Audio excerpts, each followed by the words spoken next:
Laingak na thoki ba order Manipur da lady ba private hospital kharana in the bagi mami chaun tare. Imphal mayol da lady ba lanai private hospital ama oiri ba Raj Medicity da ICU da ventilator sizina bada pung amada lupa lishing ahum lauduna leide haidi.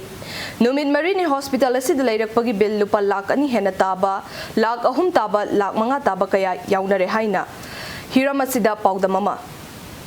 Kakching District Lanai Hospital na chalaiba COVID Care Center da patient singdagi mamal ka henalorong bagi thodok impact news na miyam da amadi melinaba singda khangan khrawa tungda ngasi Imphal meog da lediba Raj Medicity da su sel ka henalo bagi wathok lakli haukiba me kun manga gi numidang wadam pung manga makhai duai da Raj Medicity da COVID-19 patient amuk pukhalaki lona patient adu ngasi yu puma panlom ta ba duai da leikhide adumapu numit marini lerak pa sida punna lupa lak ani ga lising humra mathoi changa humpu taram ki haina patient gi manung na phongdorok pagalonena lenga thokiba mamal aduda tena hanbinaba marine ba singi puning chingselakli akhoi gi date 25 te mi tawne ko date 26 ta gi government gi notice ama thokhrena date keno deputy secretary ga adugi magi ventilator charge adu oxygen charge and ICU adu do loimak mari manga thona loimak rate pau list down na ken tawgrena adugi rate sida sana han bidri je kai no hangjabane ba koina government na thokpa charge to rasta follow to tawdri je kai manong no yamna pa hospital authority mai kai ta gi di hojiki han gi notice to rasta di sana den hayapa Amarom da mahiroi lupa mamoiriba Manipur Student Federation gi thongmi singna hospital asida changduna hanglubada ventilator yawba ICU si pung amada lupa lishing ahum lauduna leiri masida lengak na miyeng changbiyu amadi lengak ki order in the hospital asida miyeng changbiyu haina MSF ki makede gi thamlakli Nasi Manipur Student Federation MSF na koigi miyang khalakanda koigi COVID-19 asi layeng bada koi government da koi takshan ki belai price list ama thupiraga akoigi apipa mamanda miyamda fangal matungda treatment tawgu matamda akoigi sang paisa amount ado lobiu haidana koi government takshan gi matung government thupire hariba amount adu logdabida hena lokhalaga chalairaga last university da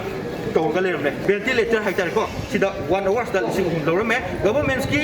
order su indaba hospital na sa lengang athu matamda akoigi action lokhat piu haibaja Manipur Student Federation MSF gi thamjari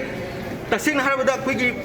COVID-19 se sigimna hena phar haibu wakhalon miyamna khanare private hospital ngasi chatpa matamda lupa lakh ani ga sam khara taba lupa lakh hum taba ne helakpadagi aigi sa aigi issue sing aigi family gi mi sing sa COVID-19 positive oirgana sigimna hena hai phar haibu wakhalon do miyamna phaunare haibu sa lebak miyamna khangnarabani aduna government gi thokibo order do indabagi action lokhat pi haibu sa Manipur Student Federation MSF na thamjari haukiba me kun taruk ta thokiba lenga ki order adugi matung ina private hospital singda COVID-19 gi treatment charge asi general gi oina oxygen support yaudabada nomoda lupa lishing ahum oxygen support yaurgana nomoda lupa lishing manga high dependency unit ki oina nomoda lupa lishing taret ventilator yaudaba ICU da nomoda lupa lishing nipan amadi ventilator yauba ICU da nomogi charge si lupa lishing tarani high diba charge singa sigi manungda registration charge bed charge, nursing charge, boarding charge, medicine and drugs, oxygen charges, amadi pathology and radiology test su hariba charge asi manung chana yawi hana lengang na thokiba order amana khangan kiba lekhrabani hai belenga ki order asi indabagi mami tarakpa si miyam gi yamalaibak thiba ma oibitana tana lengang asi busu usittabani haibada haimen bathogloi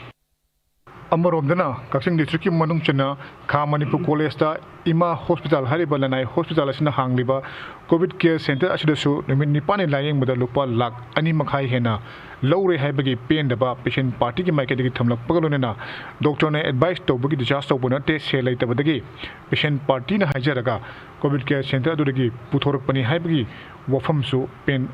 phongdorokhi disaster wibsi akoi on request ta ubuni doctor na disaster wona te ko adi paisa digi tariba